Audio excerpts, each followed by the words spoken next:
WhatsApp que establecen cómo... ¿Se está escuchando? Sí, se escucha. Sí, se escucha, profe. Tranquilo. Bueno, son un par de artículos que establece cómo evaluar los bienes de cambio. Por supuesto, todo siempre, ya habrán visto que como que en la ley, con bueno, bastante criterio, pretende abarcar todas las situaciones posibles y pretende hacerlo en un artículo o en dos, con lo cual los artículos se tornan un poco a veces engorrosos. Bueno, el artículo 55,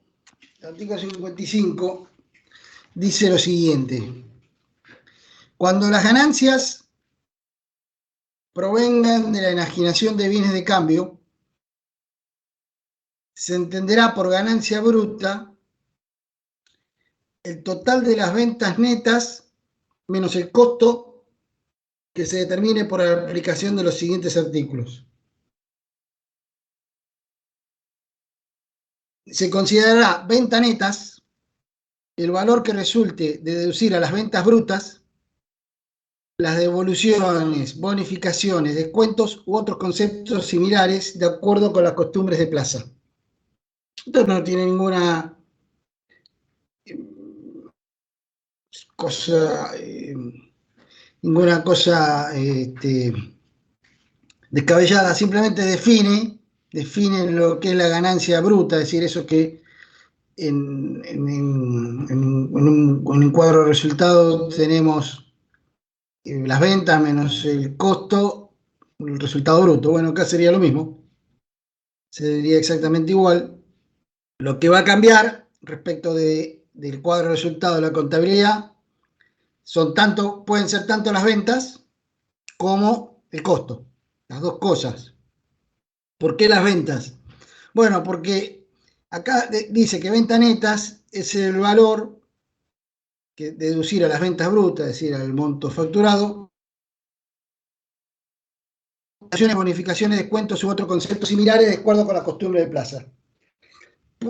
Es decir, que no incluye, como vimos en un ejercicio, si hay previsiones para bonificaciones.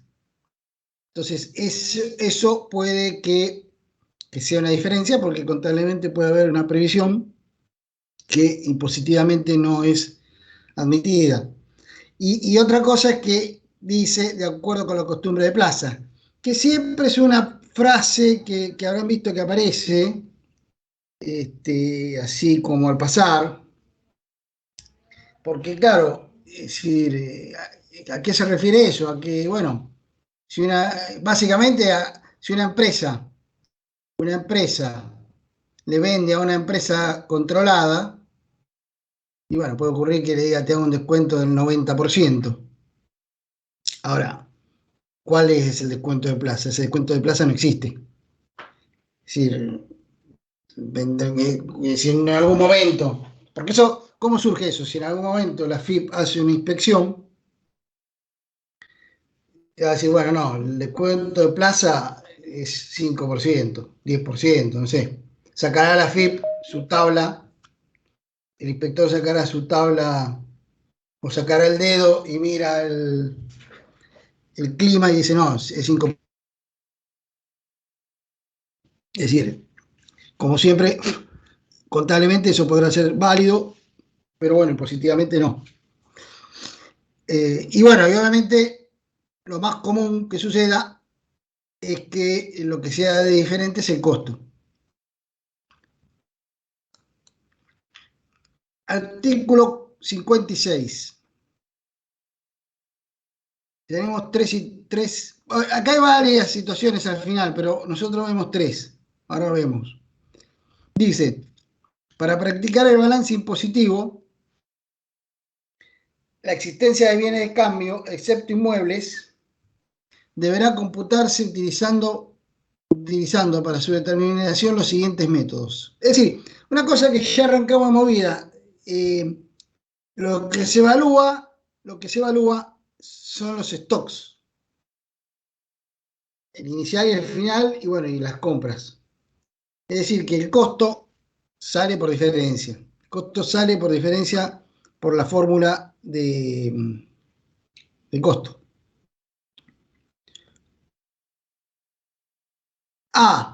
Y hay tres situaciones: mercadería de reventa, productos elaborados y productos en curso de elaboración. Después ahí abajo hay otros incisos que es haciendas, cereales, sementeras, pero bueno, nosotros no vemos la cuestión agropecuaria, que es distinta. Mercadería de reventa, materias primas y materiales. Eso se evalúa al costo de la última compra efectuada en los 2 meses anteriores a la fecha de cierre. Es decir, costo de la última compra efectuada en los 2 meses anteriores a la fecha de cierre. Si no se hubieran realizado compras en dicho periodo, se tomará el costo de la última compra efectuada en el ejercicio.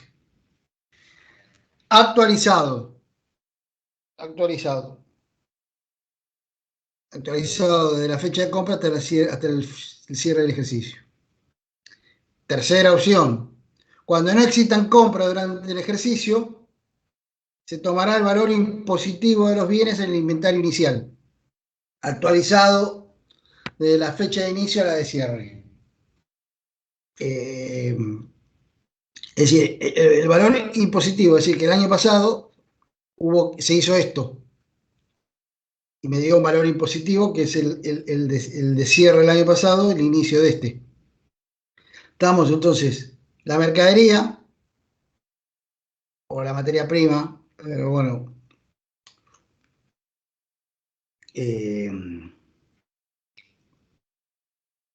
la materia prima sí, eventualmente quedará, se verá la parte que se consume, ¿no?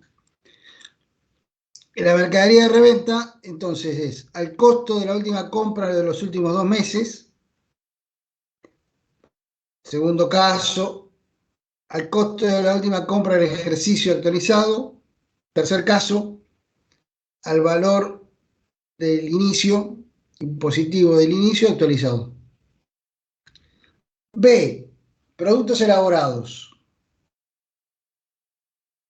El valor a considerar se calculará en base al precio de la última venta realizada en los 2 meses anteriores al cierre del ejercicio, reducido en el importe de los gastos de venta y el margen de utilidad neta. Bueno, si no existieran ventas en el precitado lapso, para el cálculo se considerará el precio de la última venta realizada, menos los gastos de venta y el margen de utilidad neta contenido en el precio, actualizándose el importe resultante entre la fecha de venta y la cierre del ejercicio. Cuando no se hubieran efectuado ventas, deberá considerarse el precio de venta para el contribuyente a la fecha de cierre del ejercicio, menos los gastos de venta y el margen de utilidad neta contenido en dicho precio. Es decir, el producto elaborado, bueno, es completamente distinto al contable. El contable hará costos, no sé, absorción, no sé lo que hará, el método que use, pero acá se evalúa al precio de venta, básicamente. Y nuevamente es el de los últimos 2 meses, el último del ejercicio actualizado y o el que tendría hoy. Es decir, hoy cierra el ejercicio, bueno, ¿cuánto vale esto? Tanto. Ese va a ser un precio bastante,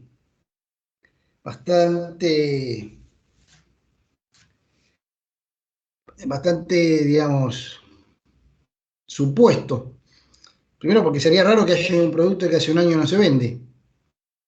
Bueno, puede ser que empecé ahora y es la primera vez que estoy vendiendo. Si lo tenía ya el año pasado, es raro. Pero bueno, es así.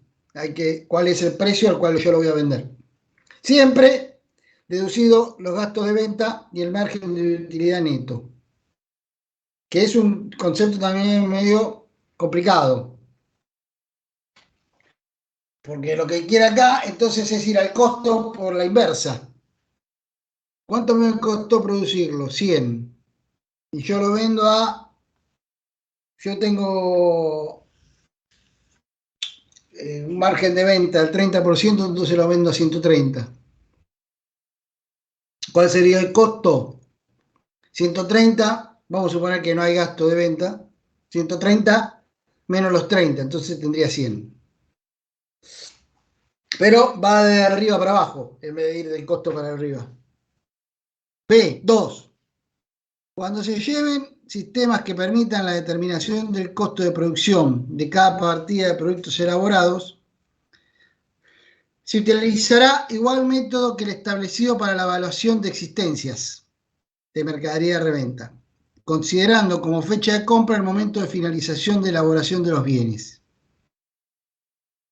En los casos de asignación de materias primas y materiales a proceso, se realizará teniendo en cuenta el método fijado para la evaluación de las existencias de dichos bienes. Es decir, lo mismo que el primer párrafo.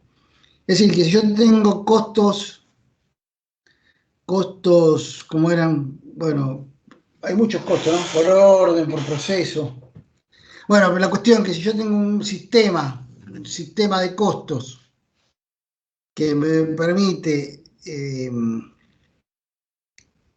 determinar el costo individualizado de un producto terminado, a eso lo voy a tratar como una mercadería de reventa a los fines de esto. Es decir, que voy a tener las otras tres opciones. El costo de la última venta en los últimos 2 ejercicios, el costo de los últimos meses, el costo de la venta en el último ejercicio o el stock inicial. ¿Estamos? C. Productos en curso de elaboración. Al valor de los productos terminados, establecido conforme al inciso anterior, se le aplicará el porcentaje de acabado a la fecha de cierre. Es decir, que puede haber 2 opciones según si uso un método de costos del punto 1, es decir, en realidad que no uso ningún método, que simplemente tengo el costo y listo, o si uso el método de costo, digamos, el específico de los productos. Es decir, cualquiera de las 2 situaciones, ¿cómo lo evalúo? Bueno, y esto está al 75%, le falta terminar. Entonces lo evalúo, ese stock lo evalúo al 75% del valor, según determino en el inciso B. ¿Estamos?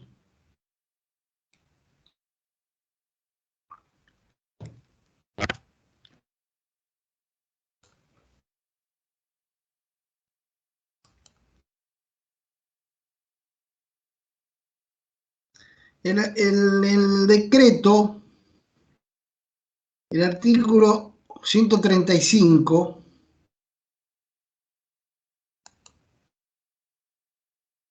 y 136 dicen lo siguiente, es decir, son aclaratorias de esto. En realidad el 136 son todas las definiciones que hay que usar. El 135 dice: los inventarios de bienes de cambio deberán consignar en forma detallada, perfectamente agrupadas por clase o concepto, las existencias de cada artículo con su respectivo precio unitario y número de referencia si hubiere.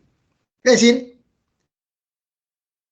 no le puede dar al inspector un conjunto de planillas aisladas, sino que le tenés que dar un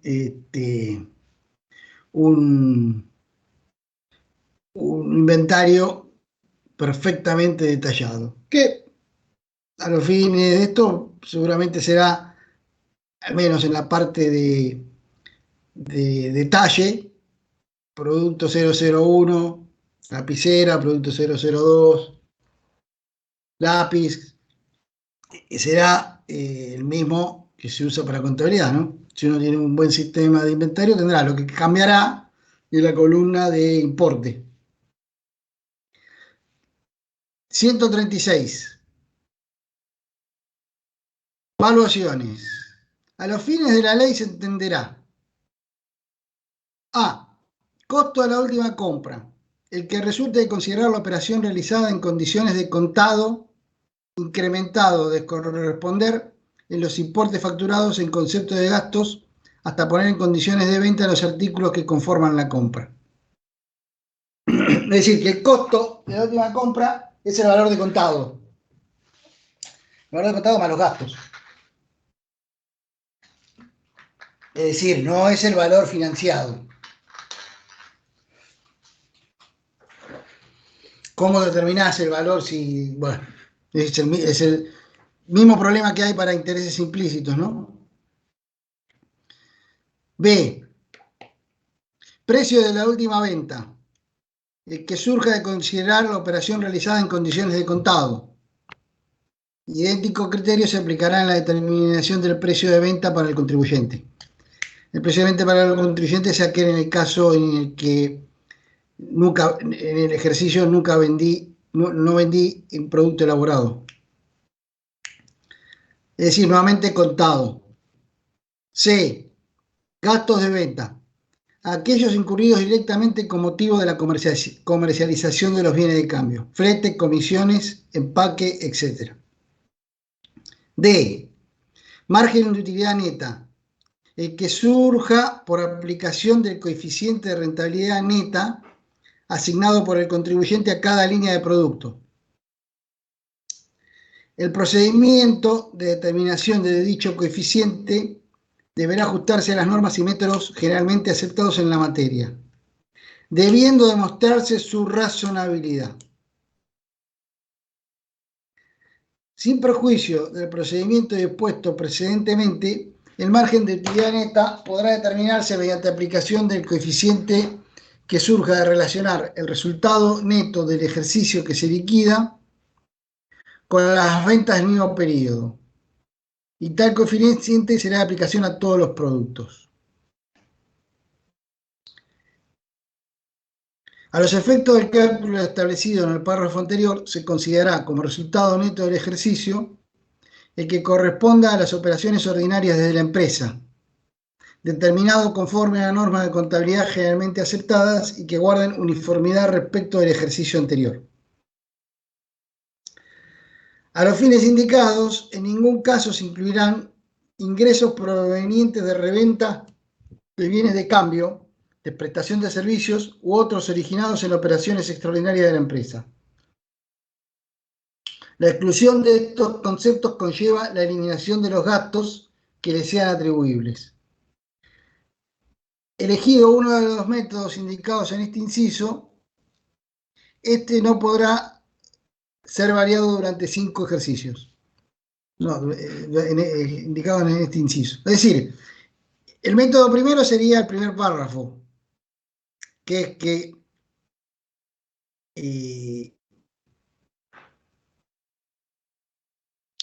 que yo determino el coeficiente de rentabilidad, el 30% que dije antes. Que eso tiene que ser razonable. Las cuestiones de razonabilidad, es razonable que estén en la ley, pero bueno, ¿razonable para quién? ¿No? Y después el otro criterio sería el de los párrafos 2, 3 y 4, que es, básicamente yo estoy hablando del resultado neto contable, por eso dice que es el que se determine según las normas contables, y decir, entre ese resultado neto y las ventas, hay un margen. Bueno, ese sería el margen que yo puedo usar. Es decir, ahí corres el riesgo de que tuviste pérdida. Pero bueno, estás hablando del resultado neto. Se puede usar ese margen. Lo que hay que excluir de eso es todo lo que sea ingresos extraordinarios y sus correspondientes gastos extraordinarios asociados a esos ingresos. Es decir, es un procedimiento un tanto complejo. Básicamente depende de que el sistema contable sea bastante prolijo. Pero bueno, elegido uno de los dos métodos, lo tengo que usar 5 años. Digamos, costo de producción. El que se la mano de obra y los gastos de fabricación, no siendo computables los intereses de capital invertido por él o los dueños de la explotación. A esos efectos, la mano de obra y los gastos generales de fabricación deberán asignarse al proceso siguiendo idéntico criterio previsto en el último párrafo del artículo 2 del inciso B del apartado 2 del inciso B del artículo 56, con respecto de la materia prima y materiales. Asimismo, se entenderá por sistemas que permitan la determinación del costo de producción a aquellos que exterioricen en forma analítica en los registros contables las distintas etapas del proceso productivo.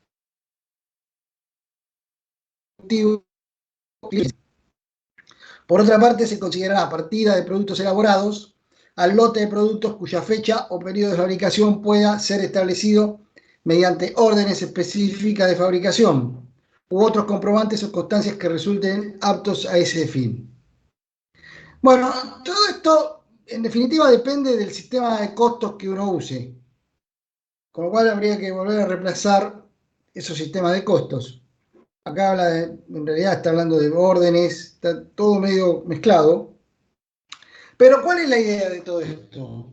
Si uno tiene un sistema de costos,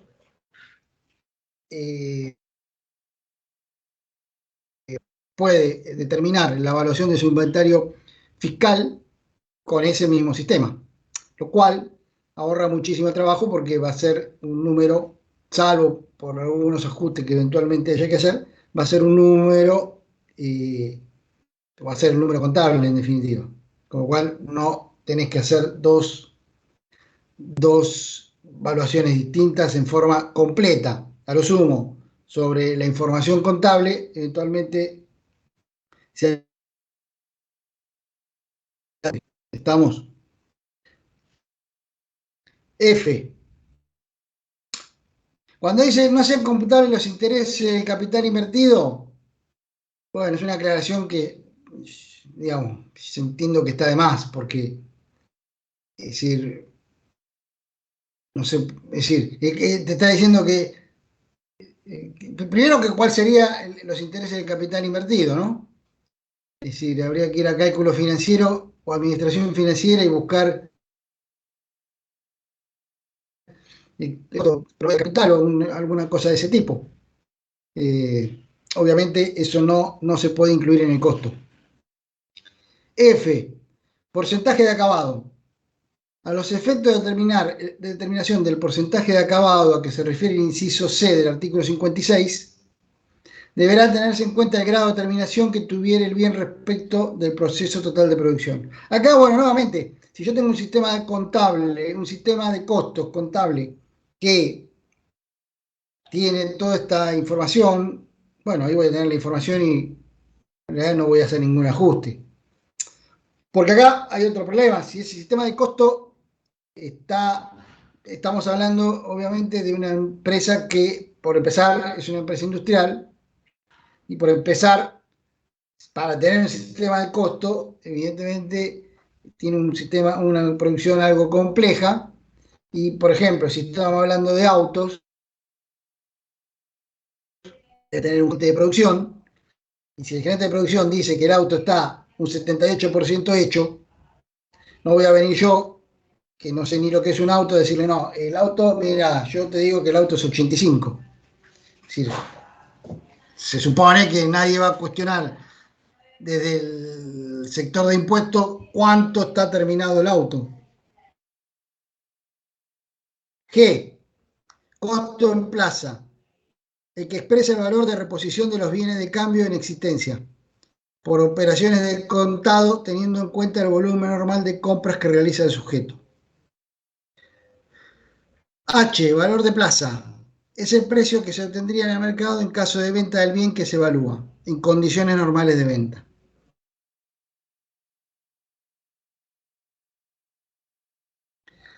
Los valores que, de acuerdo a lo establecido en los incisos A y B, costo de la última compra y precio de la última venta,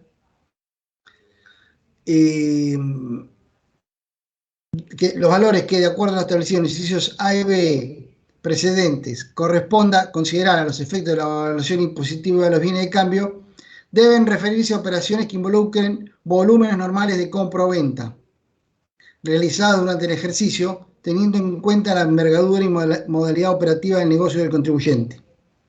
Por su parte, tales valores deben encontrarse respaldados por las correspondientes facturas o documentos equivalentes. Sobre todo las compras, ¿no? Se supone que las ventas, van a las facturas, pero bueno, los que lleven, si existe algún caso por ahí, no sé, de alguno que lleve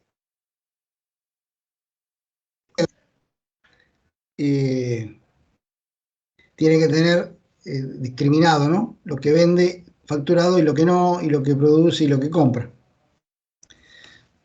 Bueno, pero nuevamente todo el criterio está en función a que las cuestiones sean de contado y a precios de operaciones de volumen normal.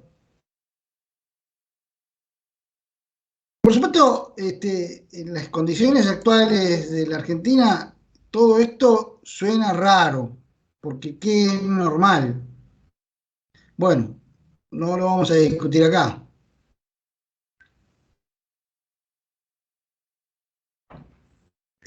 Volvemos a la ley. Artículo 60. A los fines de la evaluación de las existencias de bienes de cambio, cuando pueda probarse en forma fehaciente que el costo en plaza de los bienes a la fecha de cierre del ejercicio es inferior al importe determinado de conformidad con lo establecido en los artículos 56 y 59, el 59 es de inmuebles que no lo vimos. Es decir, el caso de inmuebles para cuando el inmueble es un bien de cambio. Podrá asignarse a tales bienes el costo en plaza, sobre la base del valor que surja de la documentación probatoria. Para hacer uso de la presente opción, deberá informarse a la FIP la metodología empleada para la determinación del costo en plaza, en oportunidad de presentación de la declaración jurada correspondiente al ejercicio fiscal en la cual se hubiera empleado dicho costo para la evaluación de las referidas existencias.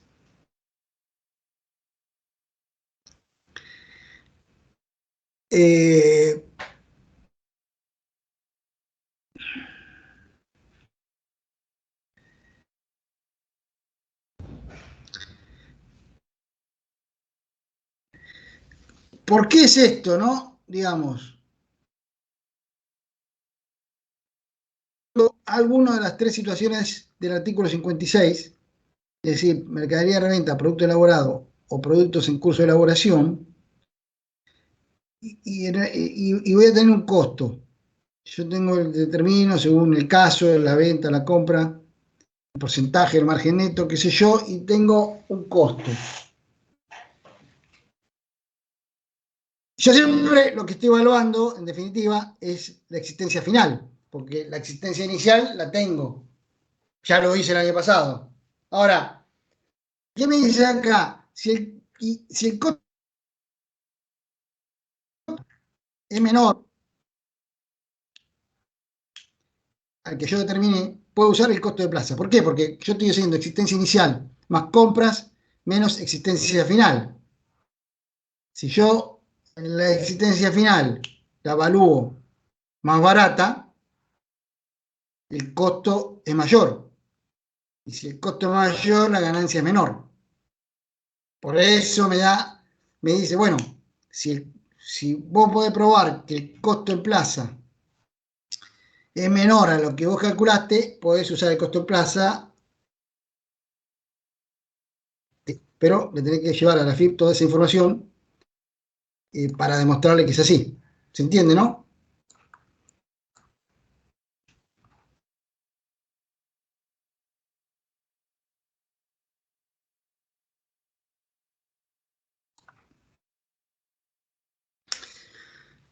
En el artículo 146 del decreto también aclara que es costo en plaza, ¿sí? Como el otro anterior aclaraba. Dice, a los efectos de la opción prevista en el artículo 60, podrá considerarse como documentación probatoria, entre otras, la siguiente. Factura de ventas representativas anteriores a la fecha de cierre del ejercicio, en los casos de reventa. Cotizaciones en bolsas o mercados, para aquellos productos que tengan una cotización conocida. Y factura de ventas representativas anteriores a la fecha del ejercicio en los casos de mercadería de propia producción. En general, el más y el que más está apuntado esto es al B, es decir, a bienes que tienen un valor de cotización. Porque yo puedo determinar un costo y si digo, mira, el costo según la bolsa de cereales es menor, puedo usar ese costo. Es decir, puedo usar ese costo en plazo que me hace evaluar la existencia final más baja. Si la existencia final es más baja, el costo es mayor. Si el costo es mayor, la ganancia es más baja. 61 es el último de este tema. Cuando el contribuyente retire para su uso particular o de su familia o destine mercaderías de su negocio o actividades cuyos resultados no están alcanzados por el impuesto,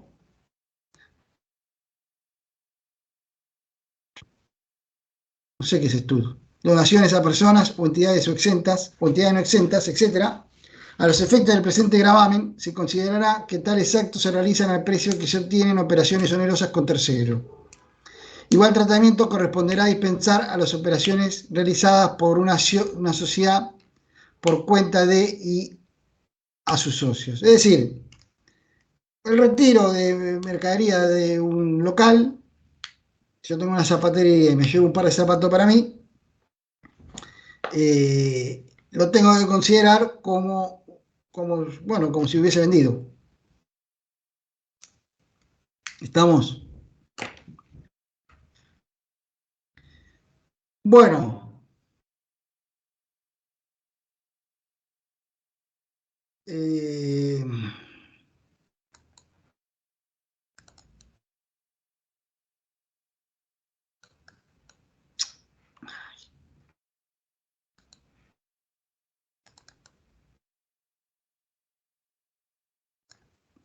vamos a ver el 22.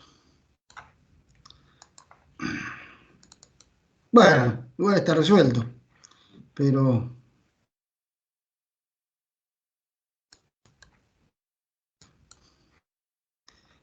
mi política es irrestricta. Lo que no sé es cómo lo eliminé.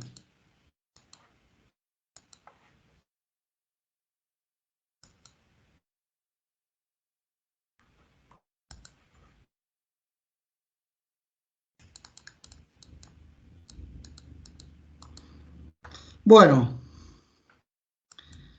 esto tiene, creo que eran 3 casos, ¿no?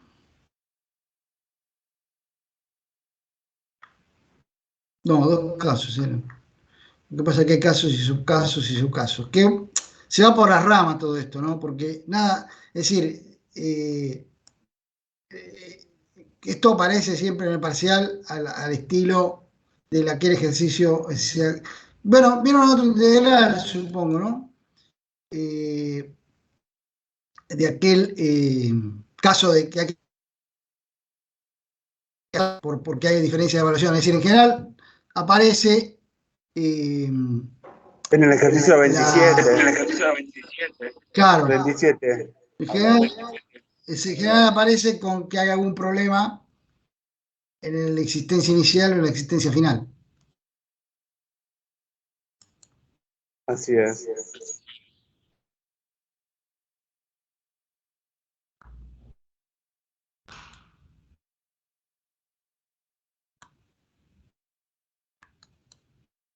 Bueno, esto es lo que yo empecé a hacer recién ahora, que nada, ya que lo tengo, lo pongo. Es decir, me da, caso 1, me da 4 situaciones, A, B, C y D. Entonces, en el caso A, bueno, el caso A y el caso B son iguales. Me da la existencia inicial, la final, contable y positiva, de dos situaciones independientes. Que esto es como siempre aparece, como siempre va a aparecer en los ejercicios, es decir, no hay un ejercicio para determinar el costo. Bueno, acá hay 2 formas de resolverlos. Bueno, hay más de 2 formas. La más razonable puede ser la fórmula de costo de mercado vendida. Existencia inicial. No es la más razonable, es la única. ¿Se entendió? Sí, sí. Siempre se usa esa fórmula. El problema es que qué números van en las letras. El costo se determina por diferencia. Por eso la ley evalúa las existencias. Evalúa las existencias. Y las compras, ¿qué pasa con las compras? Bueno, es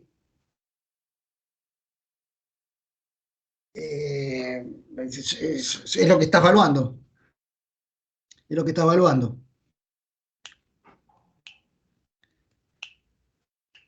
Es decir, que siempre se usa siempre se hace la diferencia de inventario. Lo que ocurre con estos datos que está acá, por ejemplo, el caso A, obviamente el costo ya de solo ver esos números es distinto. No hay otra forma de pensarlo. Si los datos de existencia inicial y final son distintos, el costo es distinto. La cuestión es qué es distinto para qué lado y dónde iría el ajuste, si en la columna 1 o en la columna 2. Cuando me refería a que hay varias formas de resolverlo, es que la guía pone los dos movimientos. Pone el movimiento, si van a la resolución, el movimiento de la diferencia en el inventario inicial y la diferencia en la variación o la diferencia en el inventario final. Yo lo hice poniendo una sola diferencia, que es la diferencia de la diferencia. En realidad, ¿qué hice yo? Yo tengo que este es el contable, este es el positivo. Yo tengo que el costo contable es la existencia inicial menos la existencia final, en definitiva, porque las compras, igual la compra es el mismo valor, en principio. Aparte de la compra,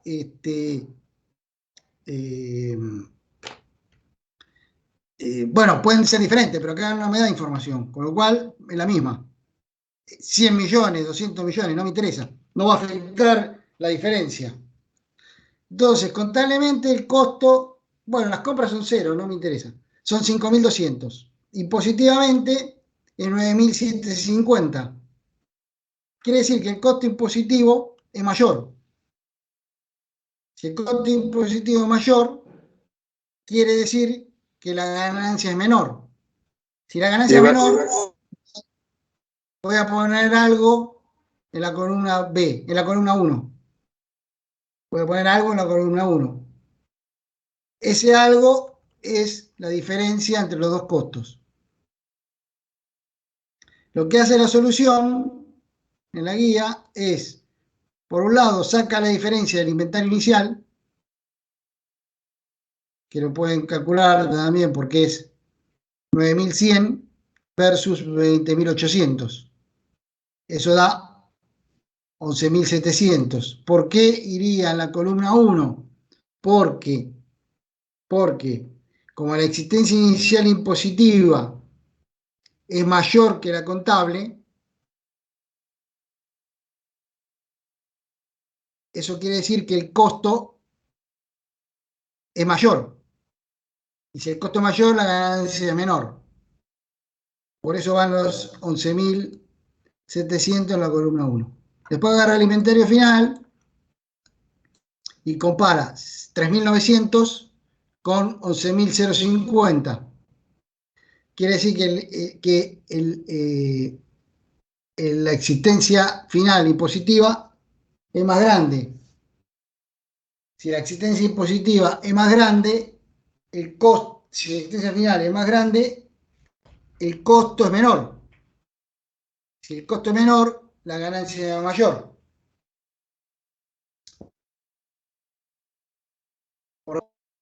Si la ganancia es mayor, tengo que poner algo en la columna 2.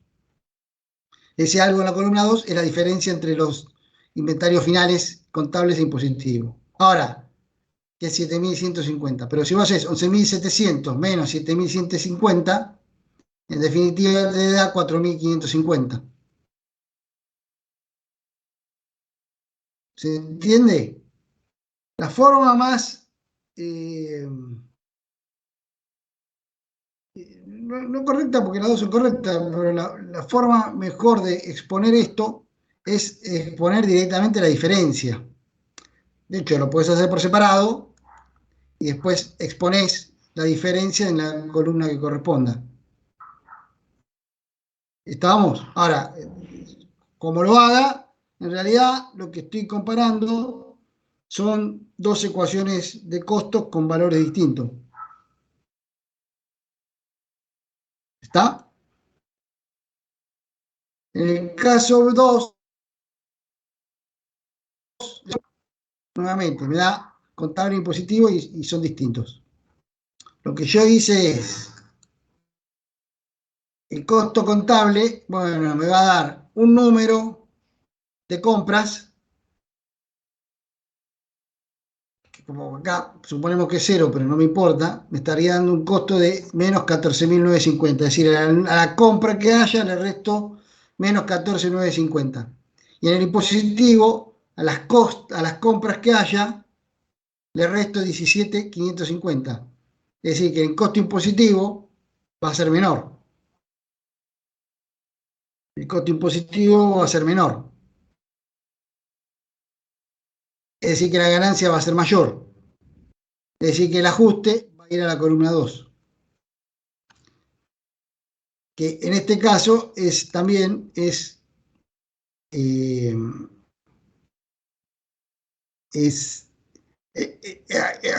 en la resolución hizo la diferencia en la existencia inicial, es decir, la diferencia entre 11.750 son 5.850, y eso va a la columna 2 porque la utilidad es mayor, la utilidad positiva es mayor, porque el costo es menor. Como el costo es menor, la utilidad es mayor. Con la existencia final pasa al revés. Por lo tanto, va el ajuste en la columna 1. Por supuesto, puede darse otra situación, que es que las dos variaciones vayan para el mismo lado. Entonces, las dos irían en la columna 1, las dos irían en la columna 2. Pero bueno, la mecánica es la misma. Es decir, en definitiva, el efecto neto, yo lo que mostré es el efecto neto. Ahora, vos, si lo querés mostrar por separado, lo mostré por separado. Pero el efecto neto es el mismo. Porque acá tengo 5.850 menos 3.250, que me da 2.600 en la columna 2.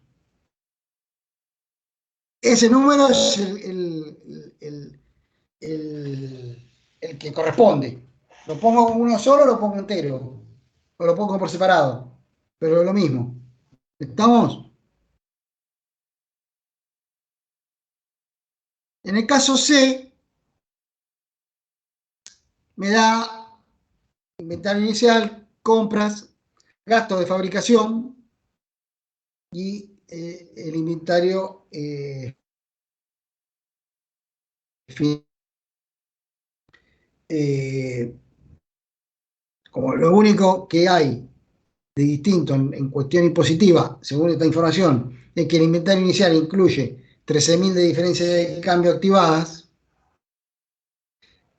y eso no está dentro de lo que admite la ley, y las tengo que quitar de la diferencia de la existencia inicial. Es decir, que si yo lo quito de la diferencia inicial, de la existencia inicial, el costo impositivo es menor.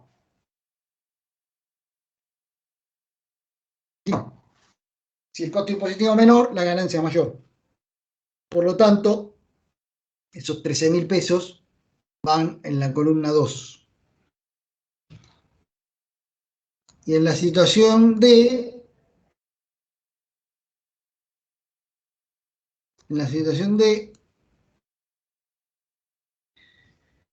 dice que tanto el inventario inicial como el inventario final existen intereses activados por 3.640.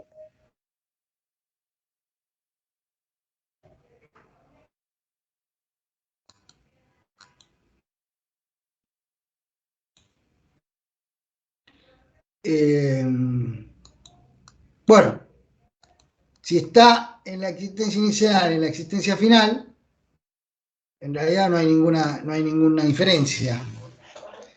Ahora, si lo haces por separado, es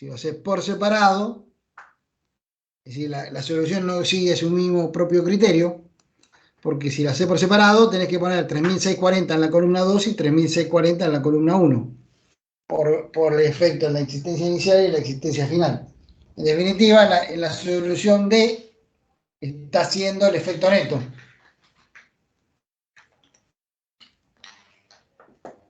¿Estamos? Siempre lo que hay que ver es la fórmula de costo. Todo el problema, que ahora viene con los otros casos, es cómo se determina la existencia inicial y la existencia final, en definitiva. Bueno, esto ya terminé porque no tengo más nada. No llegué. Está en la papelera del ciberespacio. Caso 2.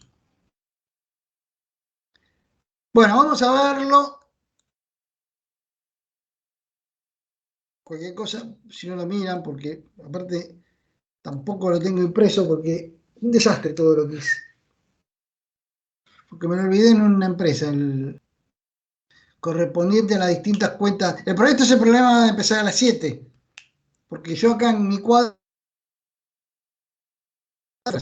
3 negocios de fotocopiadora que ninguno está abierto, ¿no? Hasta ahora. Porque aparte tampoco tengo tono. Determinar las evaluaciones impositivas correspondientes a las distintas cuentas del rubro bienes de cambio perteneciente a Chester Hills, dedicada a la fabricación y reventa de camionetas, y cuyo cierre de ejercicio económico se produjo el 30 de junio del 2020. Bueno, me da materias primas y materiales, y me da mercadería de reventa, que son neumáticos, y me da productos terminados, que son camionetas. Y después me da el estado de resultado, el resultado del balance, el contable. Y Bueno, me da nosotros toda la debemos información. usar el código del bien 1230, porque te dice la materia prima tiene un costo de reposición unitario de 400 pesos.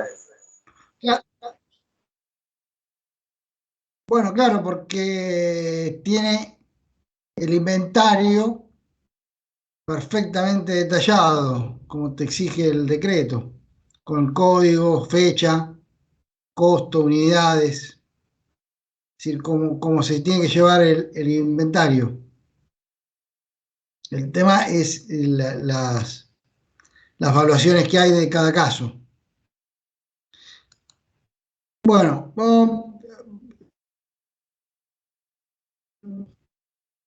se me complica hacerlo así.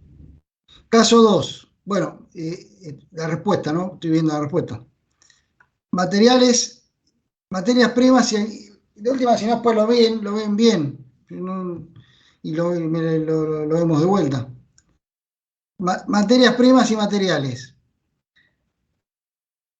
Bueno, es el inciso y dice 52, pero es 56.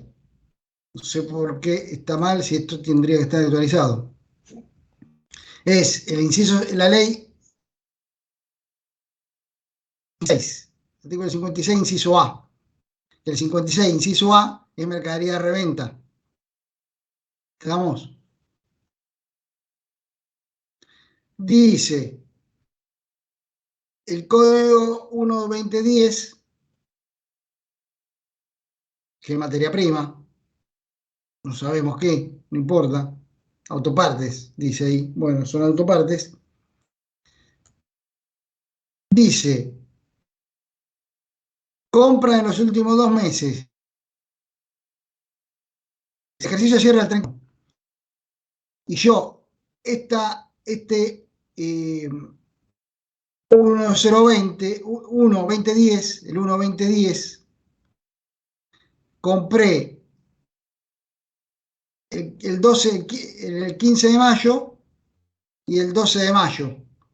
15 de mayo compré 6.000 unidades por un total de 1.860.000 y el 12 de mayo compré 5.600 unidades por 1.400.000. Es un cuadrito en la hoja 186. Entonces, ¿cuáles fueron las últimas 2 compras? Fueron el 12 de mayo y el 15 de mayo. Es la información que me dan ahí. Costo unitario, 310 y 250. ¿No? La operación de compra del 15 de mayo es la última.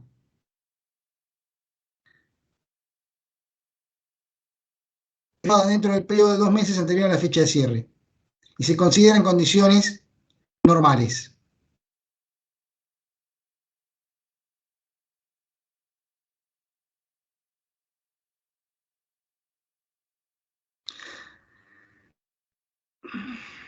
¿Estamos hasta ahí? Es decir, que el costo, en principio, es 310. ¿Para qué? Estamos hablando de la autoparte, es decir, estamos hablando de materia prima y materiales, autoparte. A eso le corresponde el inciso A. Y estábamos viendo un artículo, hay que ver después cada uno de los artículos. ¿Cuál artículo estamos viendo? El artículo 1.2010, que no sabemos qué es, puertas pueden ser. 1.2010. La existencia final son 8.000 unidades. El tema es cuánto cuestan impositivamente estas 8.000 unidades. Tengo que ver qué me dice el inciso A y el primer punto del inciso A es, bueno, fíjate en las compras de los últimos 2 meses. Como en los últimos 2 meses tengo 2 compras, miro la última compra de esas últimas 2. Es decir, que el costo en principio es 310. En principio. Ahora, yo puedo comparar el costo unitario con el costo en plaza,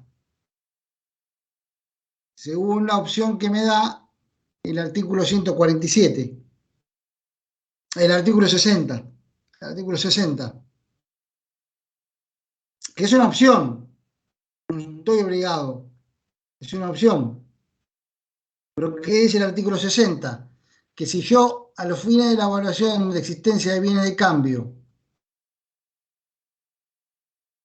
cuando pueda probarse en forma fehaciente que el costo en plaza de los bienes a la fecha de cierre es inferior al importe determinado de conformidad en el artículo 56, podrá asignarse el costo en plaza.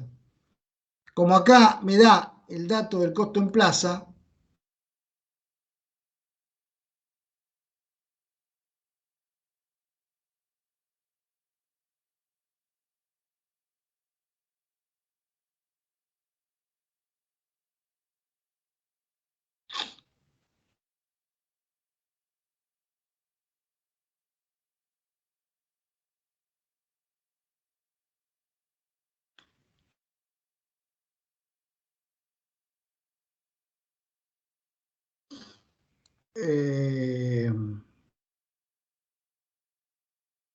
me lo da, ¿lo ven dónde está? Está en esa columna que dice costo unitario de reposición,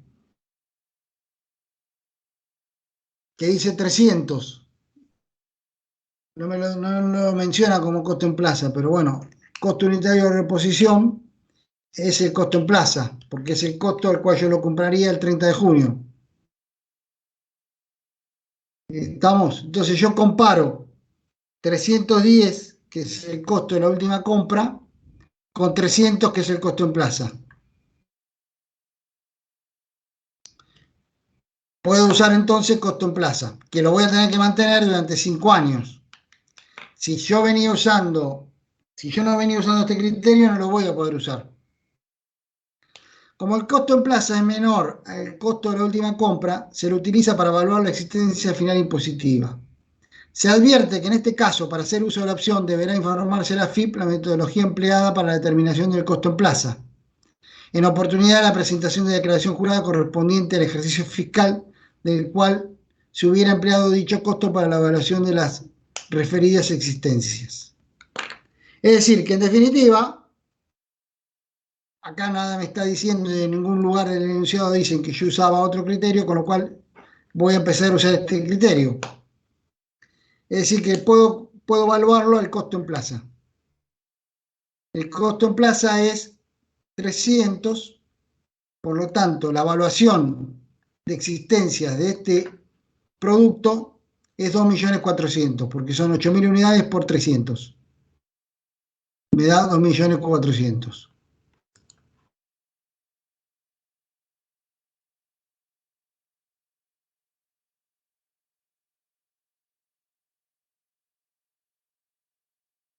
¿Estamos? Probablemente, eh, fíjense que probablemente eso no me genere diferencias con el contable. ¿Por qué razón? Porque en contabilidad, ¿cómo se evalúa? A costo de reposición. En definitiva, ¿qué lo estoy evaluando acá? Y lo estoy evaluando a costo de reposición. ¿Se entiende, no? Esto hace una cuestión. ¿Qué sucede normalmente, salvo en una empresa grande que tiene, que las empresas grandes tienen, digamos, los que son grandes contribuyentes, que tienen un oficial específico de la FIP que lleva las carteras de un grupo de empresas? Bueno, en general, ¿qué hace una pyme? Y bueno, resulta ser que todo se evalúa a costo en plaza, con lo cual nunca tenés diferencias. Es el atajo que te permite decir que nunca hay diferencia en nada. ¿Estamos? Porque en definitiva, al hacerlo a costo en plaza, lo estoy haciendo a costo de reposición.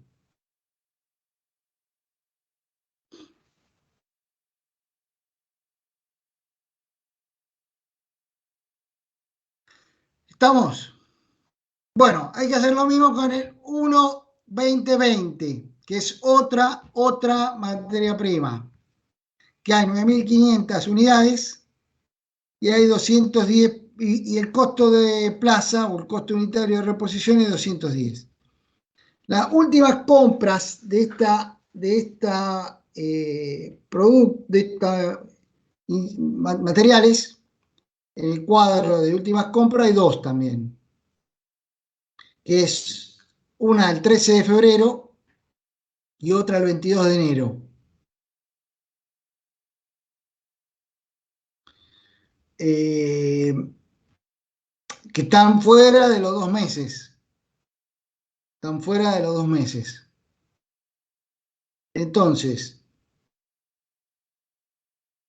yo tengo que el ejercicio cierra el 30 de junio y compré el 13 de febrero y compré el 22 de enero.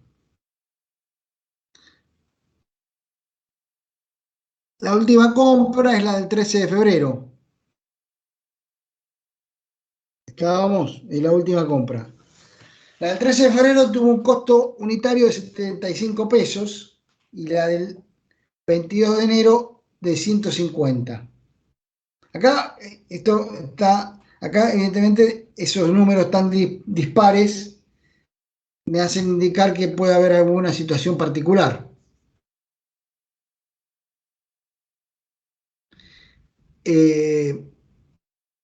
Bueno, antes de eso,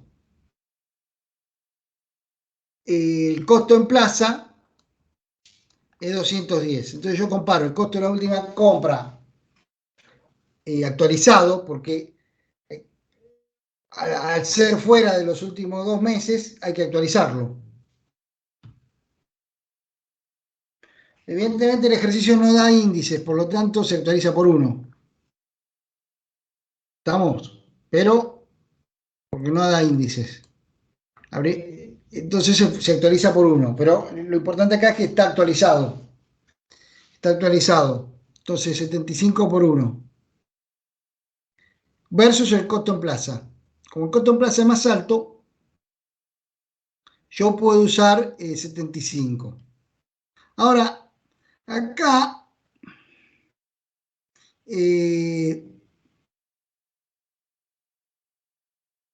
esto, bueno, a ver, la solución dice que uso 75. Uso 75 porque 75 por 1 uso.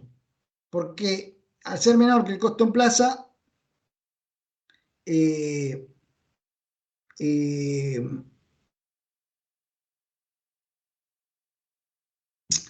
eh, uso el costo de la última compra. Pero puede suceder que en realidad uno interprete que esa no está hecha en condiciones normales, porque es raro que algo baje a la mitad, o entonces la anterior no estaba hecha en condiciones normales, porque no puede ser que en 20 días el precio baje de 150 a 75.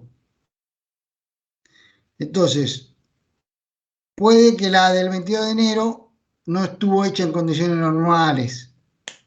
Porque aparte, fíjense que una vez compro 3.000 unidades y otra 8.000. ¿Estamos? Se puede llegar a interpretar, pero acá, evidentemente, lo que interpreta es que la que no está en condiciones normales es la del 22 de enero, con lo cual no me importa, porque fue anterior. ¿Estamos? Y después tengo el 2030.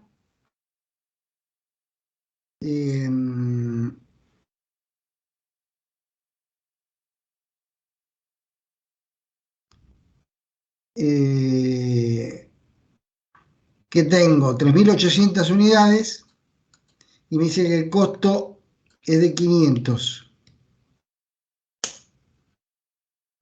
El costo de reposición. Pero la última compra fue el año pasado, el 10 de junio del 19, es decir, el ejercicio anterior. El ejercicio anterior. Y el costo de reposición al cierre del ejercicio anterior era 400. Es decir, que no hubo compras en el ejercicio. El costo unitario de la última compra había sido 350.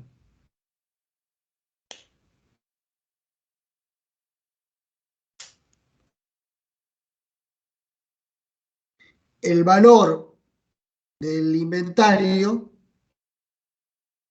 era 350, porque era menor que el costo de reposición. Y como ahora Entonces yo tengo que usar nuevamente 350 actualizado. Y lo comparo con 500. Como sigue siendo menor, sigo usando el de 350. ¿Estamos? Esto, los últimos dos casos tienen diferente evaluación que el contable. Ahora, en el tercero,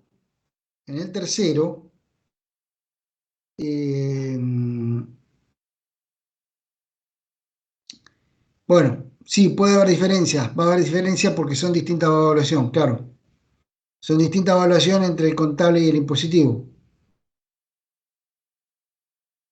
¿Estamos?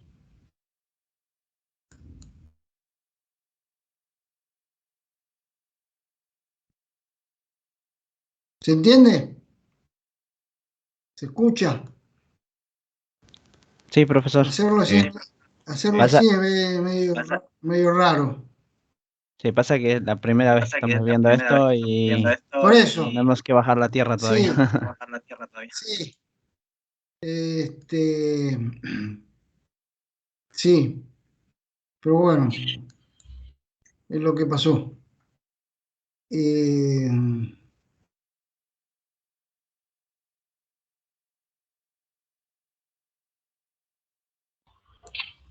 Profe, ¿habrá posibilidad de que usted lo resuelva y lo suba después al campus o lo mande en la sí, próxima sí, clase?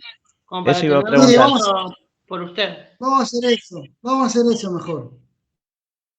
Yo lo resuelvo y lo subo, lo subo el fin de semana. Sí, vamos a hacer eso. Por favor, profe. Sí, porque ya como que nos acostumbramos a haberlo hecho por usted. Yo lo entiendo mejor así. Sí, sí, sí, vamos a hacerlo así.